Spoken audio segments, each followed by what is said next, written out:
ಇಷ್ಟೊತ್ತು ಮಾತುಗಳನ್ನು ಕೇಳಿದ್ದೀರಲ್ಲ, ಈಗ ಪೋಷಕರು ಮತ್ತು ಮಕ್ಕಳೆಲ್ಲ ಒಮ್ಮೆ ಕೈ ಜೋಡಿಸಿ ನಿಲ್ತೀರಾ? ಪೋಷಕರು ಮತ್ತು ಮಕ್ಕಳೆಲ್ಲರೊಮ್ಮೆ ಕೈ ಜೋಡಿಸಿ ನಿಲ್ಲಿ. ಯಾಕೆ ಗೊತ್ತಾ? ನಮ್ಮ ಮನೆಯ ಮಗು, ನನ್ನ ಮಗ, ನನ್ನ ಮಗಳು ಅಂತ ಅವಳನ್ನು ತಿದ್ದಿ ತೀಡುವುದಕ್ಕೆ, ಅವಳನ್ನು ನೋಡಿಕೊಳ್ಳುವುದಕ್ಕೆ ನಿಮ್ಮ ಮನೆಯಲ್ಲಿ ನೀವಿದ್ದೀರಿ. ಆದರೆ ನಿಮ್ಮ ಮನೆಯ ಅಂಗಳವನ್ನು ದಾಟಿ ಶಾಲೆಗೆ ಕಳಿಸಿಕೊಟ್ಟ ಮೇಲೆ ನೀವು ಕೊಟ್ಟ ಪ್ರೀತಿಯನ್ನೇ ಈ ಶಾಲೆಯಲ್ಲಿ ಕೊಟ್ಟು ನಿಮ್ಮ ಮಕ್ಕಳನ್ನು ನೋಡಿಕೊಂಡಂಥವರು ಈ ಶಾಲೆಯ ಎಲ್ಲ ಶಿಕ್ಷಕರು ಮತ್ತು ಶಿಕ್ಷಕಿಯರು. ಅದರ ಜೊತೆಗೆ ಶಾಲೆಯಲ್ಲೇನಾದರೂ ಪುಟ್ಟ ವ್ಯತ್ಯಾಸಗಳು ನಡೆದಾಗ ಟೀಚರಿಗೆ ಬೈಯುವಂಥವ್ರು ಅನೇಕರಿದ್ದಾರೆ, ಮಾಸ್ಟಿಗೆ ಬೈಯುವಂಥವ್ರು ಅನೇಕರಿರ್ತಾರೆ. ಒಂದನ್ನು ಅರ್ಥ ಮಾಡಿಕೊಳ್ಳಬೇಕು, ಈ ಶಾಲೆಯ ಈ ವೇದಿಕೆಯ ಮೇಲೆ ಯಾರು ಒಬ್ಬಾಕೆ ಶಿಕ್ಷಕಿ ಬಂದು ನಿಂತಿದ್ದಾಳಲ್ಲ, ಆ ಶಿಕ್ಷಕಿ ಕಡು ಬಡತನದ ಮನೆಯಿಂದ ಬಂದಿರ್ತಾಳೆ. ಅವರಪ್ಪ ಎಲ್ಲೆಲ್ಲೋ ಕೂಲಿ ನಾಲಿ ಮಾಡಿ ತನ್ನ ಮಗಳನ್ನು ಓದಿಸಿ ಒಬ್ಬಳು ಟೀಚರ್ ಆಗಿ 4 ಮಕ್ಕಳಿಗೆ ಪಾಠ ಮಾಡಿದ್ರೆ ನನ್ನ ಜನ್ಮ ಸಾರ್ಥಕ ಅಂತ ಯೋಚನೆ ಮಾಡಿದ ಒಬ್ಬ ಅಪ್ಪನ ತ್ಯಾಗದ ಫಲವಾಗಿ ಒಬ್ಬಾಕೆ ಶಿಕ್ಷಕಿಯಾಗಿ ವೇದಿಕೆಯ ಮೇಲೆ ಇರ್ತಾರೆ. ತನಗೆ ಹಾಕ್ಕೊಳ್ಳಿಕ್ಕೆ ಒಳ್ಳೆ ಬಟ್ಟೆ ಬರೆ ಬಂಗಾರ ಯಾವುದೂ ಇಲ್ಲದೆ ಇದ್ರೂ ಕೂಡ ಅಲ್ಲಿಲ್ಲೋ ಕೆಲಸ ಮಾಡಿ ಮಗಳಿಗೊಂದು ಸೀರೆ ತೆಗೆದುಕೊಟ್ಟು ನನ್ನ ಮಗಳು ಓದ್ತಿದ್ದಾಳೆ, ಡಿಗ್ರಿ ಮಾಡ್ತಿದ್ದಾಳೆ, ಅವಳು TCH ಮಾಡ್ತಿದ್ದಾಳೆ, ಇನ್ನೇನೋ ಮಾಡ್ತಿದ್ದಾಳೆ ಅಂತ ಅವಳು ಶಿಕ್ಷಕಿಯಾಗಿ ಆಗುವ ಕನಸು ಹೊತ್ತು ಸಾಗುವಾಗ ಅವಳಿಗೊಂದು ಸೀರೆ ಕಷ್ಟಪಟ್ಟು ತಂದುಕೊಟ್ಟ, ಅವಳ ಕಾಲಿಗೊಂದು ಗೆಜ್ಜೆಯನ್ನು ಇಷ್ಟಪಟ್ಟು ತಂದುಕೊಟ್ಟ ಒಬ್ಬ ಅಮ್ಮನ ಮಗಳು ಈ ವೇದಿಕೆಯಲ್ಲಿ ಟೀಚರ್ ಆಗಿ ನಿಮ್ಮ ಮಕ್ಕಳಿಗೆ ಪಾಠ ಮಾಡ್ತಾರೆ. ಅದು ಇಂಥ ಸಂಸ್ಥೆಗಳಲ್ಲಿ ದುಡಿಯುವಂಥವರು ದೊಡ್ಡ ಆರ್ಥಿಕವಾದ ಫಲಾಪೇಕ್ಷೆಯ ನಿರೀಕ್ಷೆಯಲ್ಲಿ ಇರುವುದಿಲ್ಲ.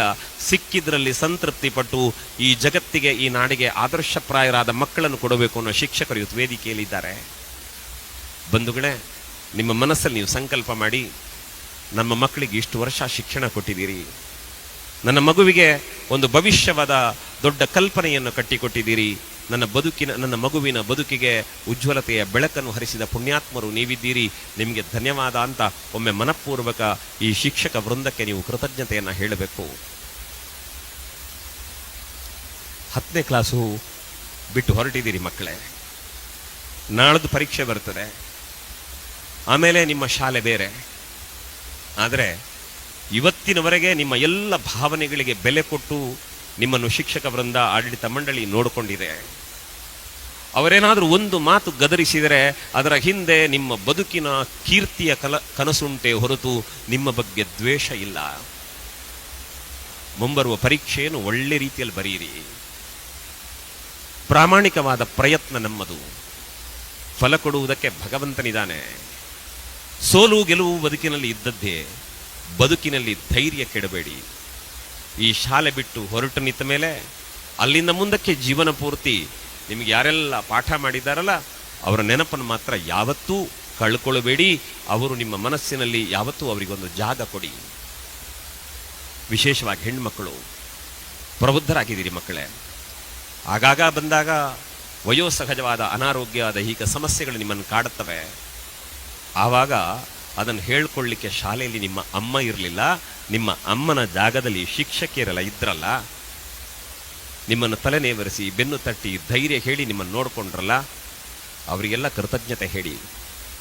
ಬಂಧುಗಳೇ, ಇಷ್ಟೇ ಹೇಳಬಲ್ಲೆ. ಅಪ್ಪ ಅಮ್ಮ ನೀವು ಮಕ್ಕಳ ಜೊತೆ ನಿಂತಿದ್ದೀರಿ. ನಾಳೆ ನಿಮ್ಮ ಮಗು ಬೆಳೆದು ನಿಂತಾಗ, ಅವ ಜಗತ್ತಿನ ಆಸ್ತಿಯಾಗಿ ಬೆಳೆದಾಗ ಜಗತ್ತು ಸಂಭ್ರಮಿಸ್ತದೆ. ಆದರೆ ನಿಮ್ಮ ಮಕ್ಕಳು ಆ ಎತ್ತರಕ್ಕೆ ಬೆಳೆಯುವುದಕ್ಕೆ ಕಾರಣವಾಗುವಲ್ಲಿ ದೊಡ್ಡ ಕೊಡುಗೆ ಈ ಶಿಕ್ಷಣ ಸಂಸ್ಥೆಯದ್ದಿದೆ. ಈ ಶಿಕ್ಷಣ ಸಂಸ್ಥೆಯಲ್ಲಿ ನಿಮ್ಮ ಮಕ್ಕಳಿಗೆ ಪಾಠ ಮಾಡಿದ ಗುರುಗಳದ್ದಿದೆ. ಅದರ ಜೊತೆಗೆ ಇಲ್ಲಿ ಸ್ವಚ್ಛತೆ ಮಾಡಲಿಕ್ಕೆ, ಕಸ ಗುಡಿಸ್ಲಿಕ್ಕೆ ಅದಕ್ಕೆ ಅಂತ ಬರ್ಬೋದು.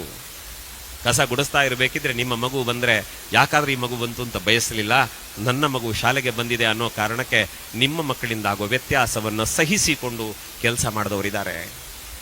ಶೌಚಾಲಯ ಸ್ವಚ್ಛ ಮಾಡಲಿಕ್ಕೆ ಇನ್ಯಾರೋ ಬಂದರೆ ನನ್ನ ಮನೆದು, ನನ್ನ ಮಕ್ಕಳದ್ದು ಅನ್ನೋ ಪ್ರೀತಿಯಿಂದ ಮಾಡಿದ ಕೆಲಸದವರು ಇರ್ತಾರೆ. ದಯವಿಟ್ಟು ಅಂಥವರ ಭಾವನೆಗಳನ್ನು ಗೌರವಿಸಿ. ಶಾಲೆಯಿಂದ ಬಸ್ ಇದ್ದರೆ ಒಬ್ಬ ಡ್ರೈವರ್ ನಿಮ್ಮ ಮಕ್ಕಳನ್ನು ಸುರಕ್ಷಿತವಾಗಿ ಮನೆಗೆ ಮುಟ್ಟಿಸುವ ಜವಾಬ್ದಾರಿಯೊಂದೇ ಕೆಲಸ ಮಾಡಿರ್ತಾರೆ. ಯಾರ ಕೆಲಸವನ್ನು ಇಲ್ಲಿ ಅಲ್ಲಗಳೆಯುವಂತಿಲ್ಲ. ಆದ್ದರಿಂದ ಈ ಶಿಕ್ಷಣ ಸಂಸ್ಥೆಗೆ, ನಿಮ್ಮ ಮಕ್ಕಳಿಗಾಗಿ ದುಡಿದ ಎಲ್ಲರಿಗೂ ಒಂದು ಕೃತಜ್ಞತೆ ಅಂತ ಮನಪೂರ್ವಕ ನಿಮ್ಮ ಮಕ್ಕಳ ಪಕ್ಕದಲ್ಲಿ ನಿಂತು ಕೃತಜ್ಞತೆ ಹೇಳಿ, ದೇವರು ಕೊಟ್ಟ 2 ಕೈಗಳಿಂದ ಎಷ್ಟು ಸಾಧ್ಯವೋ ಅಷ್ಟು ಜೋರಾದ ಚಪ್ಪಾಳೆಯ ಮೂಲಕ ಅವರಿಗೊಂದು ಧನ್ಯವಾದ ಹೇಳಿಬಿಡಿ.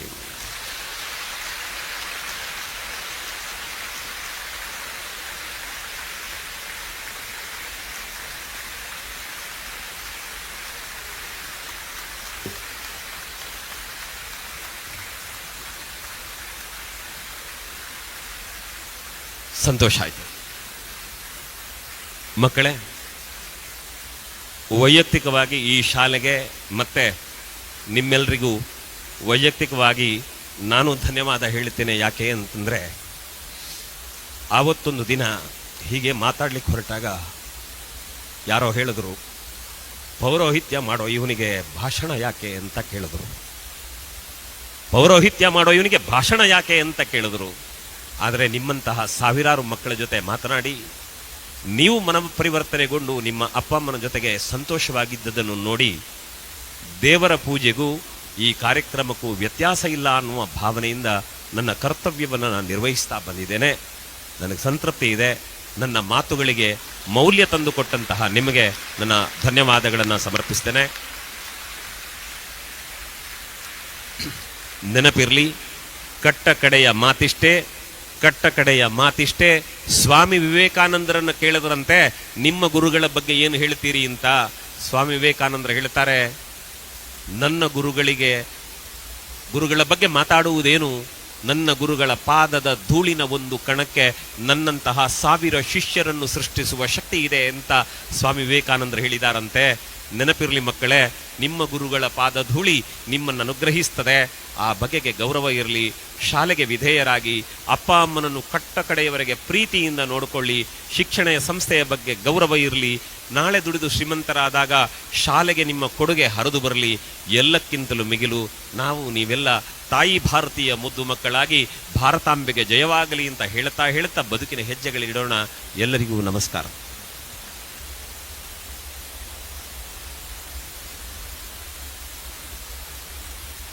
ಸೌಂಡ್ ಸಿಸ್ಟಮ್ನವರು ಒಳ್ಳೆ ರೀತಿಯ ಮೈಕ್ ಇಟ್ಟದ್ರಿಂದ ನಮ್ಮ ಮಾತು ನಿಮಗೆ, ನಿಮ್ಮ ಅಭಿಪ್ರಾಯಗಳು ನಮಗೆ ಕೇಳಿಸ್ಕೊಂಡಿದ್ದಾವೆ.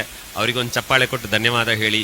ಯಾಕೆಂದರೆ ದುಡಿಯುವವನಿಗೆ ಅವನವನ ಉದ್ಯೋಗ ದೇವರು. ಒಳ್ಳೆ ಕೆಲಸ ಮಾಡಿದ್ದಾರೆ, ಶುಭವಾಗಲಿ.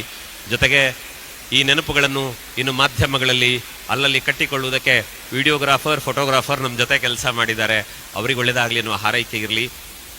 ಎಲ್ಲರ ಬಾಂಧವ್ಯ ಚಿರಾಯುವಾಗಲಿ. ನಮಸ್ಕಾರ.